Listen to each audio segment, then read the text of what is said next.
We're going to talk today about the efficacy of modeling with technology. I'm Rosemary, and my colleague Patrice is here too. And we're from Manhattan College in Riverdale, which is in the Bronx, New York. Um, sorry. Okay, so what happened was we started integrating technology into our calculus sequence a million years ago, as Patrice says, in the last century. And there was a little bit of a to-do as to what we used. They decided to use Maple. We were given Maple. We had no decision about that. We were told to use it, so we did. We decided to schedule calculus classes in the computer lab 1 day a week. And usually we had 3 days outside. It meets for 4 hours a day. There's a little bit of a change in that, but it's still four contact hours. Some people push back a little bit. Honestly, what it became was a live and let live mentality. We could never count that anybody knew anything when they came from one class to the other, and as far as any kind of technology went, but that was no big deal. It just wasn't. It turned out not to be a big deal. In the labs, we decided to try our best to create like an investigative atmosphere. We would ask questions. They weren't necessary. We had to cover a syllabus, so we made sure that that we had more experimental ideas, but it wasn't experimental. It was more like it was the first time they were exposed to the idea. It was still stuff we had to cover, but they were asked things that we hadn't covered in class before.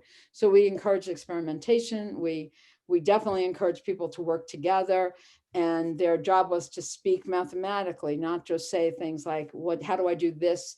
They would have to say what it was that they wanted to do. And our mantra was, we'll give you any code that you need. You just have to tell us what you want to do with the code. And so that's what we did. At the very beginning, people were just leaning over and typing things.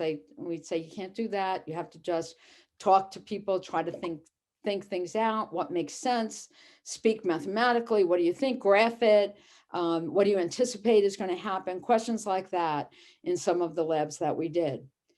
So after this experience with using technology and calculus, it was very natural in the next step to do modeling in the differential equations course.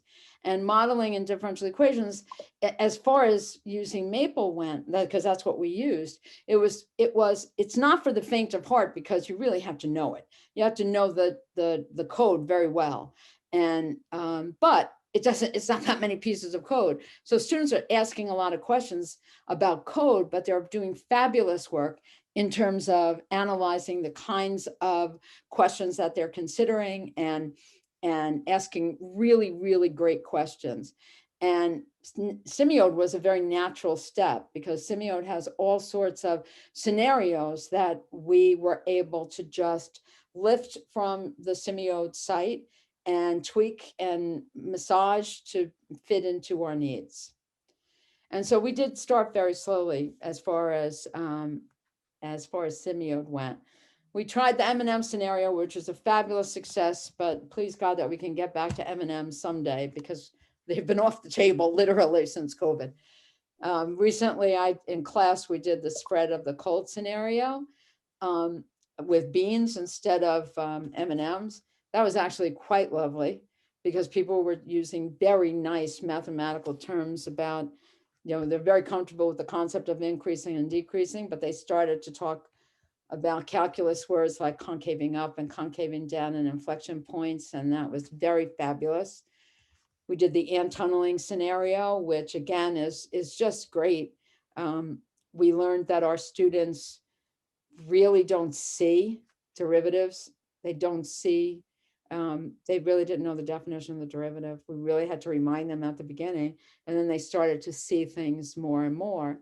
And we tried the oil slick scenario about an oil slick is growing on the ocean, and photographer takes a picture, and 10 minutes later takes another picture, goes away for an undetermined amount of time, comes back and does the same thing. And so it's a really, really fun and interesting scenario, and I highly suggest that you look at it. But Brian Winkle in his presentation says, whatever you do, if you haven't tried it, don't look at the answers. Really try it for yourself, and it's really great. So that's what we did. So But then came COVID, and it certainly would have been easier just to go back and do the you know what it was before. But now I'm going to let my colleague take over and talk about what she did. Okay, can you hear me? Yes. Okay, good. So yeah, COVID hit, and what we did was we went online, as did everybody else, and we capitalized on the breakout rooms. We did convince the school to set it up so the students had access to Maple from home. So that was really important. And then what we did was that we made videos showing the technique so that we would have more time in the classroom to do the actual modeling. It was not a flipped classroom. We didn't treat it like a flipped classroom. The videos are more like backups, so they can go over and over it again, so that we wouldn't have to spend that time in class. The other thing we did was, the scenarios are great on Simiode, but a lot of the times we had to tweak them. In other words, we had to make sure the variable is aligned with the textbook, and then make sure that the language we used in the videos aligned with the textbook and the scenarios. And we thought that was very important to do that. So there was some work in not all of the scenarios, but a few of them that's what we did. Next. Okay, the logistics of the virtual lab. We use our own videos to show the techniques to solve differential equations. Again, this is not a flipped classroom.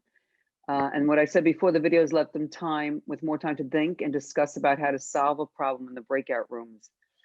The reason why the technology goes hand in hand with the modeling is because a lot of the real world models, you come up with a messy differential equation, and they would be hard or impossible to solve by the methods that we cover in the course. So that was an important use of the technology.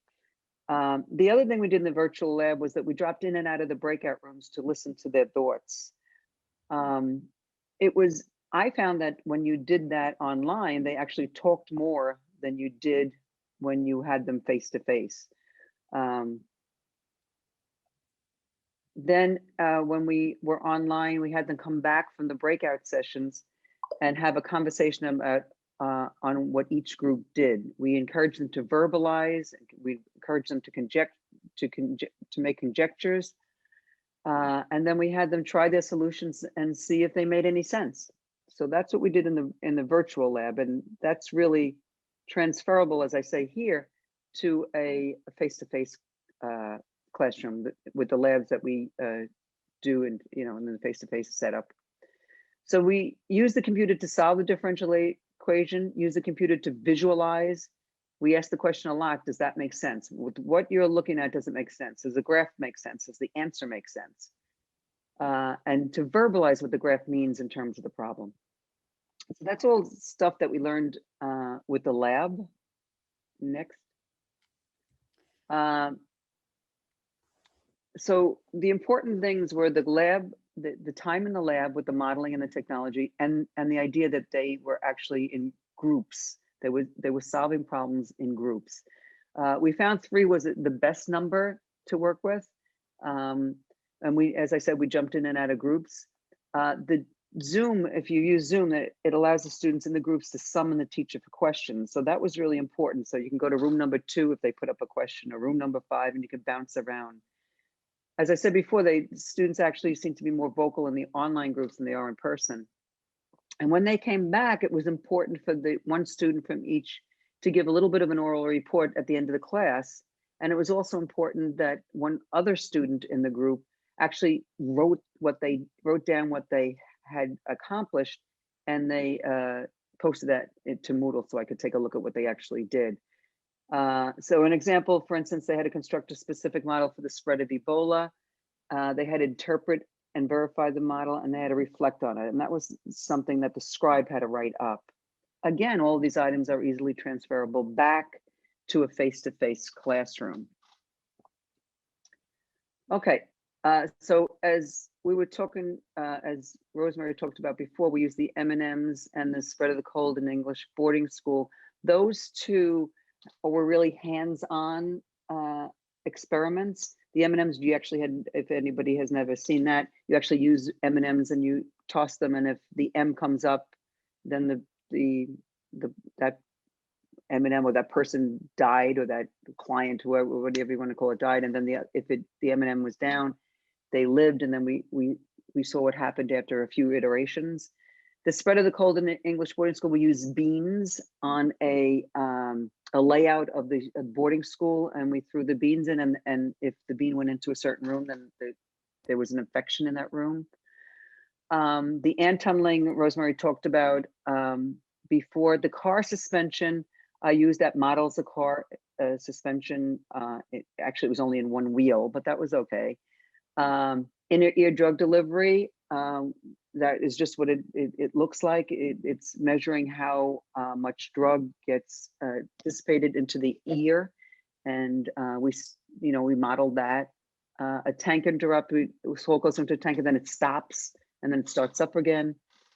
And finally, spread of Ebola in East Africa, and then we related that with COVID. Okay, so those are just some of the scenarios we used.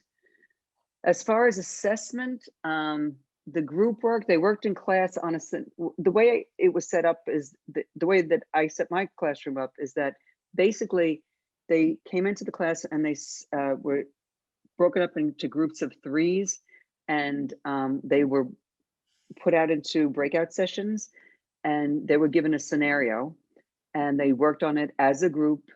And then after that, they were giving an independent scenario, which they worked on independently by themselves. They had to write that up and submit it. There was also another thing is important is that there was a question on each exam on the scenario, because they don't seem to think that something is important unless it's going to be on an exam. So that we did put a question on each exam about the scenario. The last scenario was part of their final assessment. Each student was interviewed to speak about how they approached and solved the problem. I thought the interview was, I thought of it during COVID, but I really think that it was an important experience, because I think if they can verbalize what they've done, it means so much more than if they just hand in something that, on paper or electronically. So, and especially during COVID, I actually got to speak to the students face to face, and I got to know them a little bit. So that was a really important part of the assessment. Here's an example of one topic and how I handled the semester. So in this topic here, where we're doing integrating factor, the first thing I did, I gave them a 2-tank problem. It was actually in 2 parts, problem A and problem B, and they did that in groups. They worked on it in a group, and they handed in with their scribe, and they talked about it. After they did that, they didn't have to solve it. They just had to set up the differential equations. Then they watched a video that I made on integrating factor to learn how to solve that type of differential equation. And they did have online homework on the technique. And then after that, after we went over all of that, they did the homework and the first group scenario. Then they had an independent scenario from Simeo, and you could look it up. This is really a very good one, in ear drug delivery. And they did that independently. And then was a question on the exam on that, not on that scenario, but on that type of problem. And then finally, as I said, I only did the interview in the last one, but I would suggest that you do an interview for each one of them. Here's just a question, an example of a question I put on the exam.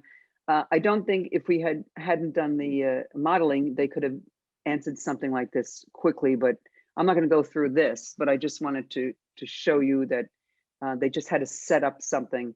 And if a similar problem, if they hadn't done it in class, it would have taken them much longer. As far as the interview goes, I just wanted to get them talking. I asked them, what did they think of the scenarios? Were you better at the scenarios as you went further along in the semester? Did you find them easier to do? What did you think of the great group breakout sessions? Did you prefer group work or working independently? And then I also asked them about their individual work. Like, what did you, at this point, where did you come up with this equation? What made you think of this? And so on. So the interview, it was really, really good. I really enjoyed that. So after, yeah, done. what we could tell from this modeling, this I don't know what you would call it, but it's a modeling and use of technology, use of videos, is that the students performed as well on the traditional exams as the students before, who didn't have the modeling approach or didn't have the technology included. They performed just as well on the standard exam. What I could tell from the interviews is that the interviews indicate the students were challenged by the scenarios. The students, this I found interesting. When we talk about real life problems and you give them 2 tank problems, that's not a real life problem for them. Their real life problem is something they can identify with, like the drugs being infused into the air. They can think about that. That makes sense. The car suspension, that makes sense to them. Those are things they can identify with. They don't identify too well with the salt going into one tank and then going into another tank. So when you talk to them about applications, they want applications that they really can, they identify with. Many students felt that this was the first course where they actually saw mathematics to be really used. And I found that interesting. But that's what they said. Next. This was just an example of this of second topic when we did the general technique to solve second order differential equation. It was a classic spring math problem that we did in class. They had a video on the technique, they had online homework, and then we did this car suspension from Semiode also. And then again, a question on the exam. And I wish to do it at interview. So now if you, we just have about 3 minutes left, but I'm just going to share my screen. If you could Because stop. I'm going to stop Okay. sharing, you go, and I just want to just say 2 things. One is we made a mistake on the slide. It wasn't a 2 tank problem, it was a 1 tank problem with the Oh, sorry. integrating factor. So, but the thing about the 2 tank problem that's hysterical is every single time we do it for the first time, they will never have seen it until they see it in the lab. And then they suffer and they try to figure out how to get every single piece of information they can into one differential equation. And they are deliriously happy when they find out, or someone says, why don't we use the second differential equation? And it's lovely to see it. It really is. I'm not exaggerating how exciting it is for people to be excited about the fact that they get to use the second differential equation. Just to wrap it up, I just wanted to show you, if you've never been to Semiode, this is the teacher version of the salt water tank modeling that is posted there. And you're not sharing. Oh, you're doing. Okay. And then now, hold on. A minute, stop sharing. Hold on. I wanted to show you. Let me try this. Is it the same thing? No, this is a student's handwriting. Oh, okay. Hold on. Let me just.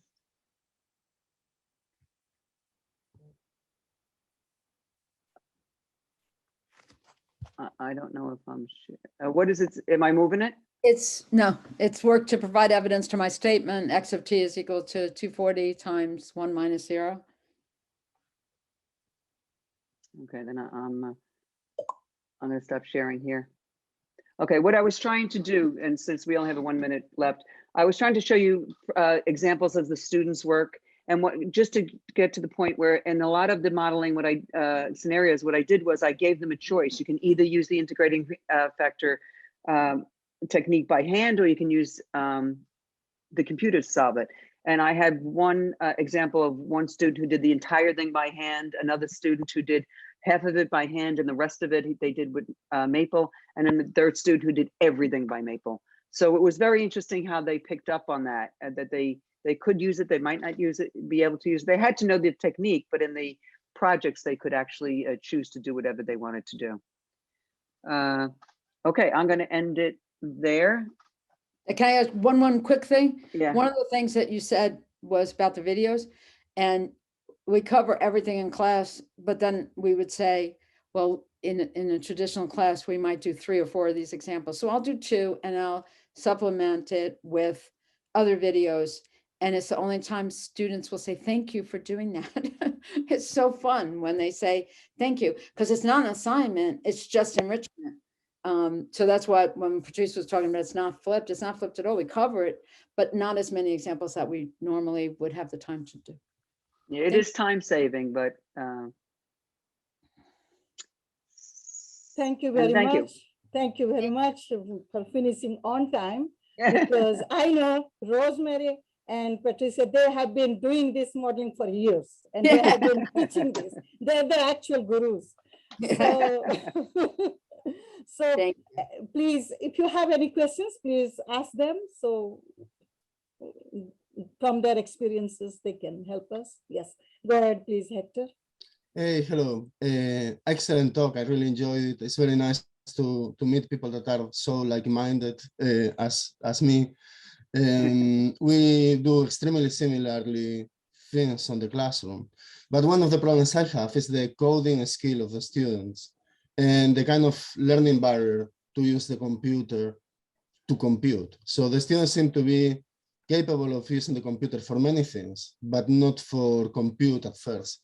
So it's a kind of new experience for them. So I wanted to hear your thoughts on that topic, how easy or difficult it is for the students to actually be able to use the computer.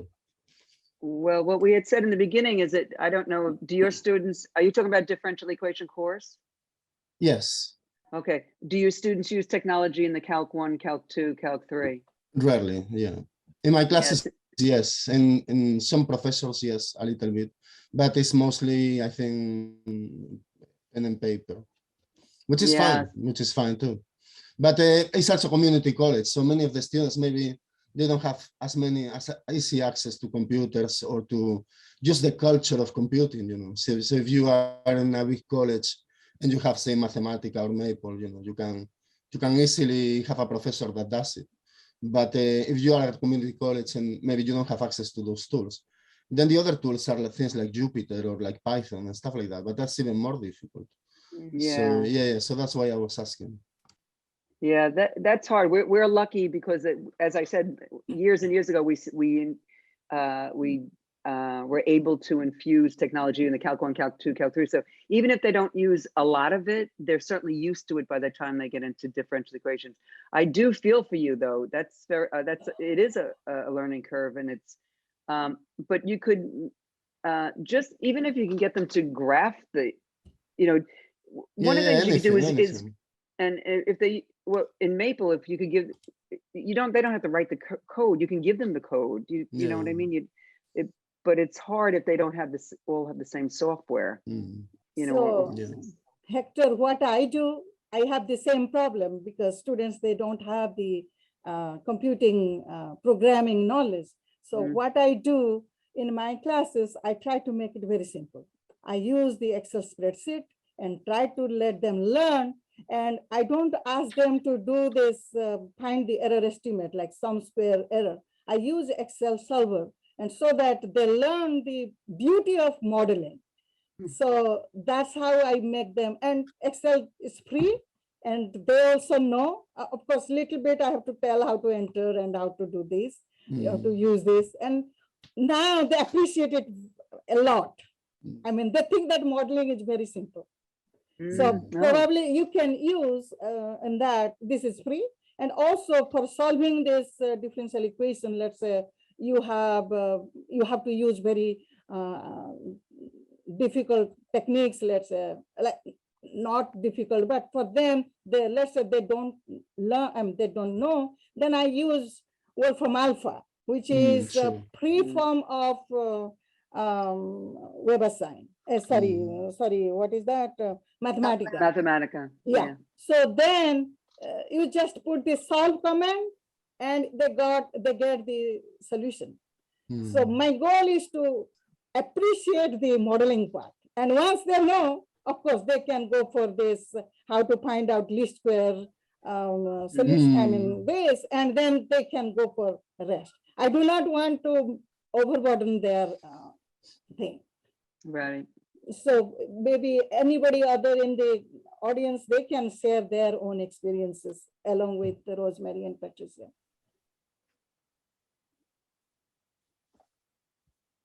Because here we are just learning how to teach these things to from our own experiences. So Any other Rosemary, questions? yeah, any other questions?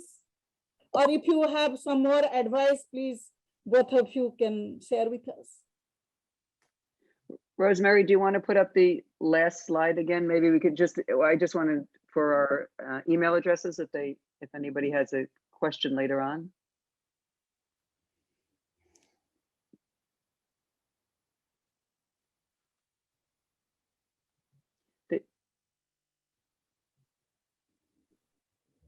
I was just going to say, I don't know where anybody is in this, but my advice is just to jump into it. Do it. Just try it. And don't be afraid that the first couple of times doesn't work, but in the end, it's worth it. I think it's really, really worth it to do include the modeling and the technology, both. You're kind of inspiring me. I'm sorry to interrupt there. I just Sure. thought about how seems like there's a bunch of modeling scenarios available through Simio that I haven't really explored. So that looks like a pretty good resource for that. It's like you're using that. It's a great resource, and Yeah. not only that, but you should look a lot. I know it was so frustrating when we were working on something that wasn't on Simio, and again, Brian Winkle would scream if he heard me right now, because one of the things that he wants us all to do is share, and he always says the same thing. You always think it's not good enough, but if it worked for you, then why Yeah. would you want to share it? Right. You know, he has more self-confidence than all of us in the world put together. Yeah. And I'm not that self-confident, so I'm, this is silly what I just did. But anyway, yeah, so it's gotten to the point of adapting, you know, taking and adapting and someday. But I mean, it's fabulous to use some of this stuff because especially, you know what the other thing is, if you find something that you like, and you know how the students all know, like, it's out there. So it's great when somebody else writes something that uses the same ideas, but that the students don't know. Yeah. Ideas. Yeah. Right. That's really good. And that's the kind of stuff that is starting to come into, it has been coming into Simio. Like, well, if you like the oil slick, you should you should try this. Yeah. Yeah. There's something like, yeah, it's like Egyptian times the desert has something to do with the oil slick, but you know what I mean? Something about digging, the archaeologists digging in Egypt or something. But the one thing is that it can be overwhelming when you first get into that. Rosemary, could you take that down again? It could be overwhelming when you first go into it. So that was one of the things we tried to do today, was just name a few of the scenarios that you might want to start with, and pairing them up. That, like, you know, the tank problem and the ear or the car suspension, and you know, so it's daunting because there's so much there. So that's what we tried to do, is just to say, you know, this is one example that might work. Just try it. But it's I'll look for I'll look for it. Yep. Thanks. Please, please use Simiodi. Right. It's so rich, and it starts from basic. Yes, yes, you're Very right. fulfilling. No, it is good. It's very good. Very good.